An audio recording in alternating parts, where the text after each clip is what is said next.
Welcome to today's lesson on business proposals, a brief guide.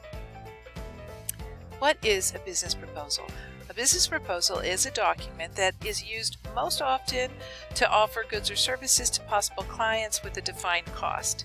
It is also used internally within a business if you're trying to suggest a specific change or action that you feel needs to take place.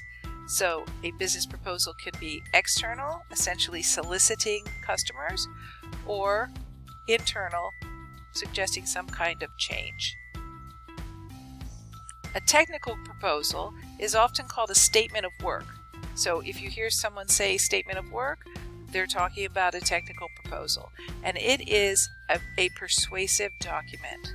The objective of a technical proposal is threefold. 1. Identify what work is to be done. 2. Explain why this work needs to be done. 3. Persuade the reader that you are qualified to do the work, you have a good plan and technical approach, you have the resources to complete the job within the stated time and for the stated costs. Now, this is true whether it's internal or external. There are 5 major steps to creating a business proposal. Step 1. Holding a brainstorming session. Step 2. Doing research. Step 3. Drafting your proposal. Step 4. Proofreading your proposal after your draft is completed. And step 5. Sending out your proposal and following up with the recipient. I'm going to go through each of these 5 steps in greater detail. Step 1. Hold a brainstorming session. Now, this may actually be multiple sessions depending on how the process of the brainstorming goes, who is in your group, how many people are involved, etc. Your first step is brainstorming who should be the recipient of your proposal. Who exactly are you sending it to? Depending on what you're doing, it may be very easy to define. You may know exactly who you're sending it to. Other times, maybe you know what needs to be done, but you're not really sure who it should go to. Sometimes you have a larger idea. I know I want to reach out to this company, but I'm not sure who in the company would be the right person to talk to. Sometimes you're in the company and you're like, I know I want this to be done, but I'm not really sure who's in charge of that. Once you have decided who is going to be receiving the proposal, then you need to begin to analyze your audience. And what you're really looking for is figuring out how much the people who are receiving the proposal already know about the situation. Depending on how familiar they are with the topic, you're going to have to include more or less background information. So if they're not very familiar, you're going to have to give a lot more background and details. If you may be able to skip a lot of that and just focus on the solution to the problem if you know the recipient is already very familiar with the problem. Now, to complete this step, what you need to do first is gather the information that you need. Number 1, who is your audience? Who are you proposing this idea to? Sometimes the person who is going to receive the initial proposal is not the person who's finally making the decision, so you need to keep that in mind. Sometimes there's a chain of command. If this person thinks this is good, then they forward it on to somebody else. Sometimes that person has to forward it on to someone else before a final decision can be made. So you need to consider who all is going to be involved in this process. If you can, you could ask the person if they make the final decision. You could ask if they are for them to explain the process to you. Sometimes that's not possible, but when it is, it's a good idea so that you can be sure you understand what this process is and who needs to be included. You need to figure out what the problem is you're solving, either within your company or with your business proposal, your goods or services. This might seem easy. A lot of times you're like, well, of course I already know what the problem is. Why would I be doing a proposal? But sometimes it's a little more elusive, and when you go to sit down to figure it out, it's not as clear in your mind as you think it is. Or if you're doing it with a group, everybody may not have the same idea. So that's one of the things you need to clarify in your brainstorming session. Figure out if there's a budget. If it's internally, would the company pay for this? Is there a place in the budget? You don't want to spend time on something that there is absolutely no way it's going to go forward. If it's something external, does the company have a budget line for the thing that you're proposing? Is there a deadline? Some proposals, like say you're doing a grant proposal, has a deadline after which it will not accept any more proposals. If it's for a company, maybe there is some kind of deadline going on that they're soliciting bids, and after such and such a date they're going to decide. If your proposal isn't in time, you're not in the running. Internally, maybe there's more than one solution being offered, and you got to get yours in on a particular time.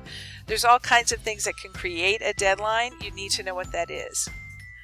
What is your best solution for the problem? How is it that you are planning on solving this problem? What are the costs for that problem? If you make this great proposal and they say yes, you need to know how much it's going to cost you to fulfill what you're proposing, whether it's you yourself to an outside company or within your own company. If they accept your proposal, how much is that actually going to cost? So you need to define the project objectives and the project scopes. First thing is to know what is the objective of your business proposal. Again, this may seem obvious. Would you be writing one if you didn't know? But sometimes the idea is a little more vague. This is the point where you really nail it down. You get very specific and clarity. You should be able to state in one sentence what your objectives and scope are. As you're trying to figure this out, there's certain questions you can ask yourself that would help you come to that answer. And again, if you're doing this as a team, having the team discuss these questions can help you get to the heart of the matter. So, things to ask yourself. What's the purpose of the proposal? What are the needs of the prospect or the customer? What problem are you solving with your products and services? And how does your solution solve your customers' or prospects' problems, or solve your own company's problems? Once you have answered those questions, then you can create a proposal objective statement. So a proposal objective statement is a statement in which in one sentence you state the problem and the solution, which is the ultimate point of your proposal. Essentially, it's like a thesis statement for a paper, a one-sentence description of what you're proposing. There's a little formula you can use to help yourself figure that out. The objective of this business proposal is to demonstrate how blank can solve the problem of blank for blank by blank. It's like a business Mad Lib. So that is the general formula. Here's an example of that put into practice. The objective of this business proposal is to demonstrate how Acme Restaurant Group can solve the problem of high event costs and inconsistent guest experiences for Acme financial planners by creating a partnership where we host all of their dinner presentations in major markets we have locations and where they have events. So one sentence. Here's the problem, here's the solution. Then we move on to step 2, research. Before you actually begin the writing process, you're going to need to do some research. Research is one of the best ways to build your credibility on the topic. It'll help you prove that there is a problem and that you've got the good solution. You want your audience to be convinced that there is a problem and convinced that you have the right solution. So as you're doing research, you can find all kinds of things to support your position. Facts, figures, charts, graphs, and other data, all of that can be included. What you don't want is to be coming across as if this is just your personal opinion. I think we have this problem. I think this solution will work. You want to really convince people, yes, we have this problem. We have lost 20% of our revenues over the course of the last year due to X. Here are the customer satisfaction surveys which prove this is the reason that it's gone down. Here are the company's financials that show that it's gone down. That's far more convincing than, oh, it seems like we're losing a lot of money. I think the problem is such and such.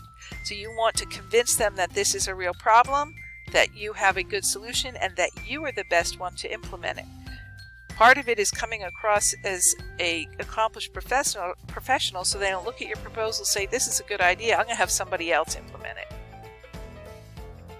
You want to estimate your labor and costs. There's a basic formula that you use. You mentally walk through, you figure out how many hours you think it will realistically take and how much you would realistically spend, and then you multiply that by 1.5. Everything always takes longer and costs more than you think. So if you think the project is going to take 10 hours and it's going to cost $100, you would write down it as 15 hours and $150. Why do that? Because there are always problems. There's always things that pop up, and you want to have created a contingency cushion for that. The worst that can happen if you overestimate is that you actually come in faster and under budget, which is going to make you very popular and very likely to get selected in the future and have your future proposals approved. You might even become that elusive thing that everybody wants, which is somebody who over delivers and underestimates. So they underpromise and over deliver.